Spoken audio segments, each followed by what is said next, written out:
It's 1:12 in the morning and Jordan is still awake, laptop open on the kitchen table, looking at a spreadsheet that was supposed to top out at $22,000. It's currently sitting at 31.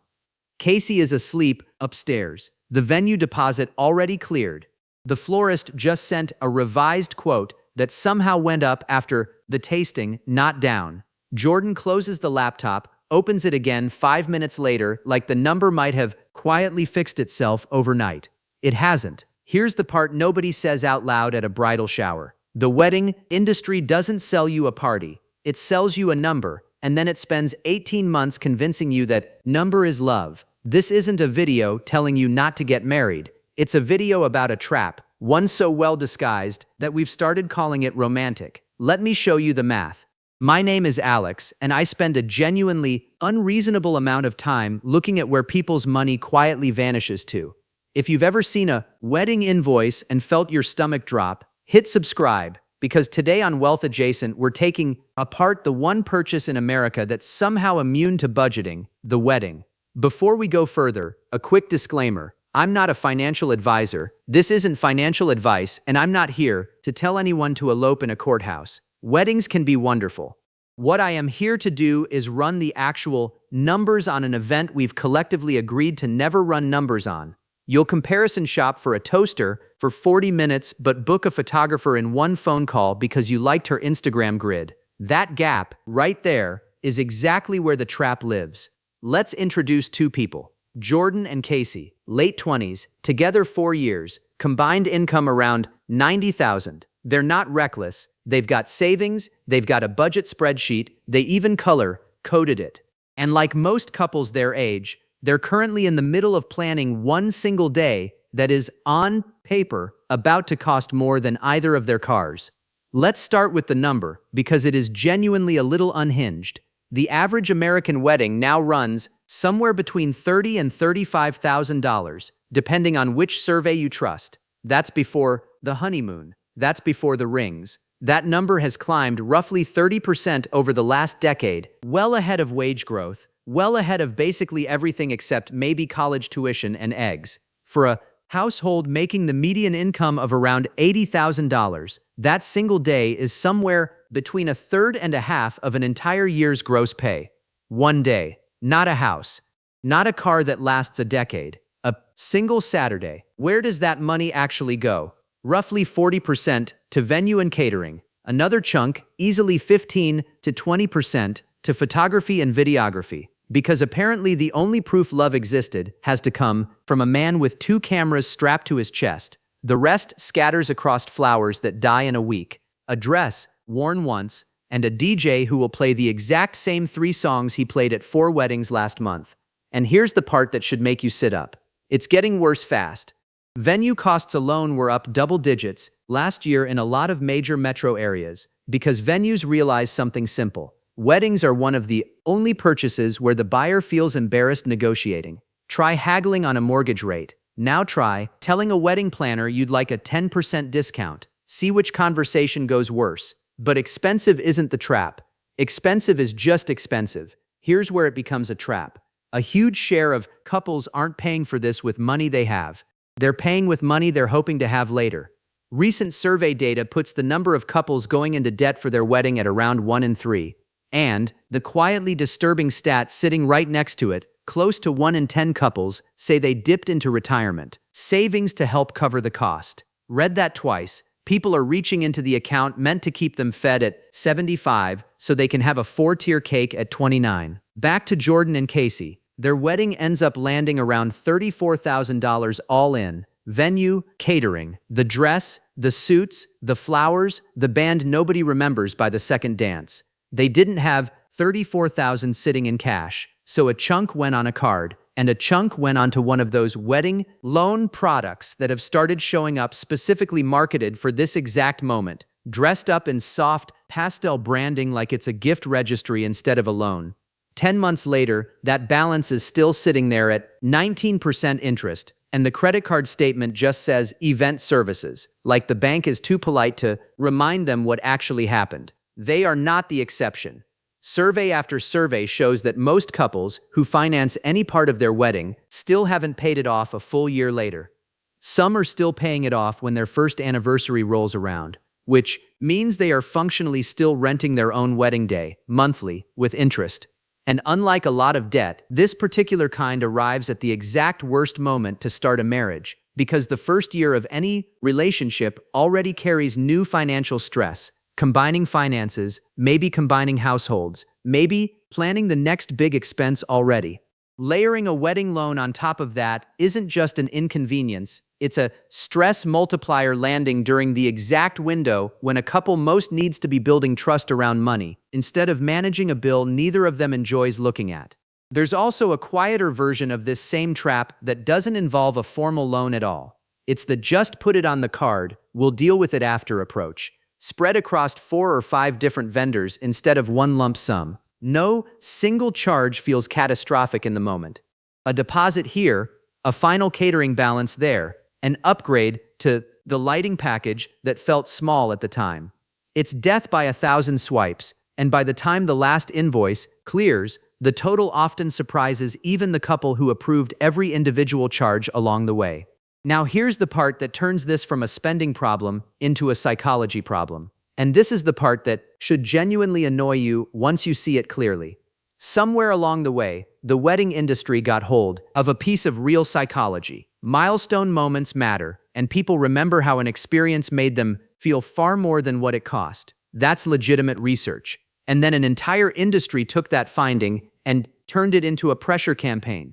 Every bridal magazine, every registry website, every wedding Pinterest board has been marinating in the same handful of phrases for years. Once in a lifetime, you only get one wedding day. Don't compromise on your dream. Every one of those lines is engineered to do exactly one job, and that job is to switch off the part of your brain that does arithmetic.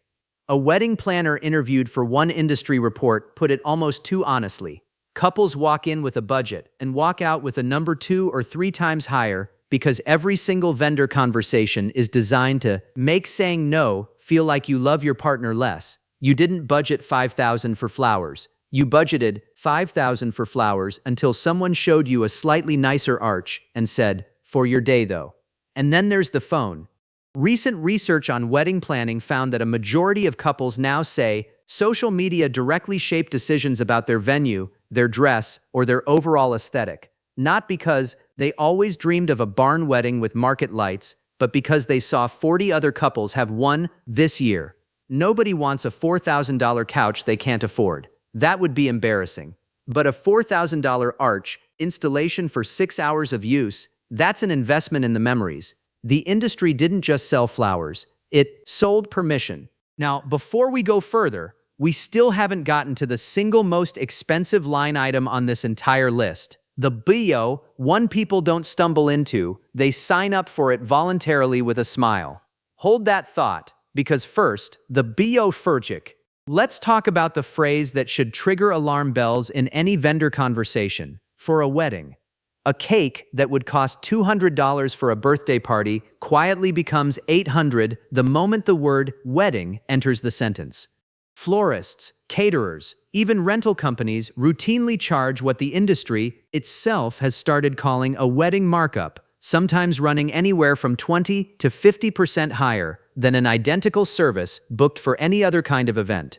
Same flowers, same chairs, same cake batter, different invoice, purely because of the occasion listed at the top of the form. Then there's the guest side of the ledger, because weddings don't just drain the couple, they drain everyone, standing around them too. The average wedding guest now spends several $100s once you add attire, travel, a hotel room, and a gift. And for destination weddings, that number regularly climbs into 4 figures per guest. Bridesmaids and groomsmen often spend well over $1,000 each once dresses, suits, showers, and bachelor or bachelorette trips are added up. Somewhere in America right now, someone is agreeing to be a bridesmaid for the 4th time this year and quietly doing math they don't want to finish. And then, the final boss of this entire genre, the destination wedding plus honeymoon combo, sold as one romantic package but functioning as 2 enormous expenses stacked on top of each other. Add an average honeymoon cost of $4,000 to $5,000 on top of an already financed wedding, and couples are frequently walking into a marriage with a combined bill north of $40,000 before their first joint tax return. There's also the registry, which sounds like free money coming in rather than money going out, but functions a little differently than most couples expect. The average couple receives gifts worth roughly $2,000 to $3,000 from their registry, which sounds generous until you notice that the average couple also spends more than that hosting the engagement party, the bridal shower, and the rehearsal dinner combined. 3 separate events that exist purely to build up to the main event, each with its own venue, its own catering, its own decor. The registry isn't extra income, it's a partial refund on expenses the couple mostly created themselves. And then there's the wedding party economy, which almost nobody accounts for when they're drawing up a guest list. Asking someone to be a bridesmaid or groomsman used to mean buying them a card. Now it often means a proposal box, a matching outfit, a bachelorette or bachelor trip, a shower gift, a wedding gift, and travel to at least 2 separate pre-wedding events before the actual ceremony happens. Multiply that by a wedding party of 6 or 8 people, and you've quietly created several $1,000s of obligated spending for people who aren't even the ones getting married. Some of them will smile through it. A few of them will start dreading the phone ringing. All right, here's the section nobody in the wedding industry wants anywhere near a calculator. Let's do this through Jordan and Casey, because abstract numbers slide right off the brain. Say instead of spending $34,000 on one day, they'd spent $12,000 on a smaller, genuinely lovely wedding, and put the remaining $22,000 into a simple index fund earning a conservative 8%. Left alone for 30 years, that $22,000 becomes roughly $220,000. Untouched, no extra contributions, just left alone to compound while they live their lives. That's not nice knowing hummy money. That's one of us can take a year off when the baby comes money. Here's the framework I want you to carry around. Whatever a wedding line item costs, mentally multiply it by 10 if it's more than a decade from being spent, or simply ask what that same dollar amount becomes if left alone for 30 years. A $4,000 photography upgrade isn't a $4,000 decision. It's closer to a $40,000 decision. Charge to the retired version of you who is going to need it far more than you need a second album with a leather cover. And now here's where it gets almost cruel. If bigger, more expensive weddings reliably produced happier marriages, you could at least defend the math. They don't. Multiple studies tracking newlyweds have found no meaningful link between wedding cost and marital satisfaction down the road. If anything, some research has found a mild negative relationship between how much a couple spent on the wedding and how long the marriage lasted, likely tangled up with the financial stress that debt creates in year 1. The boost from the big day itself, the actual happiness bump, tends to fade within weeks. Researchers studying big one-off life events call this exact pattern the fade-out effect, and weddings are a textbook case. Day 1, magic. Week 3, you're arguing about who forgot to cancel the venue's final payment authorization. What the research does show predicts a happier marriage has nothing to do with the flower budget. It's things like how the couple handled financial stress before the wedding, whether they went into the marriage with a shared plan rather than a shared debt, and whether the actual day was low stress rather than a beautifully lit performance of a stressful logistics operation. Now, let me keep my promise, because I am not telling anyone to skip the wedding. I can already hear the objections because I get them every time I make a video like this. First, but it's the most important day of your life. You don't get a do-over. Fair point. Nobody's saying have a miserable, cheap event just to save money. The person who eloped resentfully and always wished for the big celebration didn't win anything either. But notice the hidden assumption in that objection, that the only 2 options are finance a wedding you can't afford or have no wedding at all. That's a false choice the industry is thrilled for you to believe. Second, but our families expect a certain kind of event, also fair, and also worth saying directly to the families in question, because a guilt-funded wedding paid for with someone else's expectations and someone else's money creates its own, very specific kind of tension that shows up at every holiday afterward. The actual answer was never have a small, sad wedding. It's stop confusing the size of the wedding with the B. Strength of the marriage. So here's the framework I'd actually use. I call it the 10-5-1 rule, and you can run it on any wedding decision in under a minute. 10. Cap your total wedding spending, everything included, at roughly 10% of complam, your combined annual income, not your combined lifetime savings. 5. If you can't pay the whole thing off within 5 months of the wedding date using actual cash you already have, the wedding as planned is too expensive, not the marriage. 1. For every major line item, ask whether you'd still pay that price if the word wedding were removed from the invoice. If the answer changes because of that one word, that's the markup talking, not the value. Belitstabilcompivelhatu moves fall out of that. Get married on a Friday or a Sunday and save 15 to 20% instantly, because Saturday is the only day the industry has convinced everyone is sacred.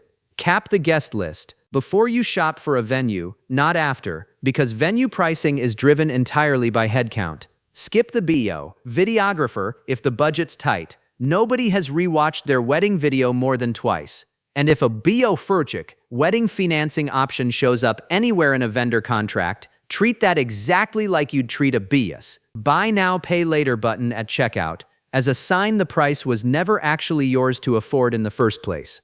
So here's where we land. The wedding trap isn't one bad decision made by one careless couple. It's a cultural BS agreement almost everyone quietly signs, that this specific day gets to skip the math that every other purchase has to survive. That it's once in a lifetime outweighs we can't actually afford this. The data just doesn't support any of it. What it does support is something quieter and far more useful.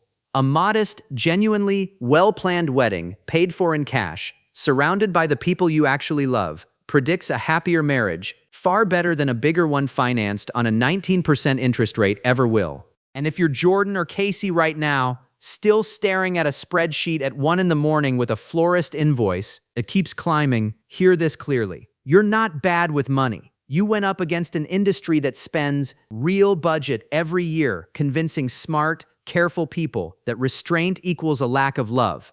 Of course it worked, on you a little. It's designed to. Seeing it clearly is most of the battle. So Jordan and Casey scale it back. Smaller venue, Sunday afternoon, 40 guests instead of 100 and done, 40, and a photographer booked for 4 hours instead of 10.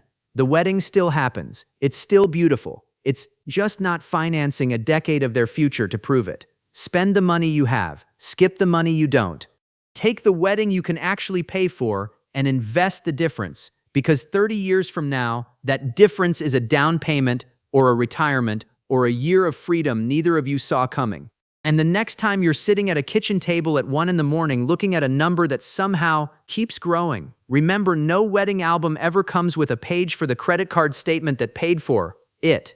If this helped, hit like, subscribe, and tell me in the comments, what's the one wedding expense you think is the biggest scam hiding in plain sight? I'll see you in the next one.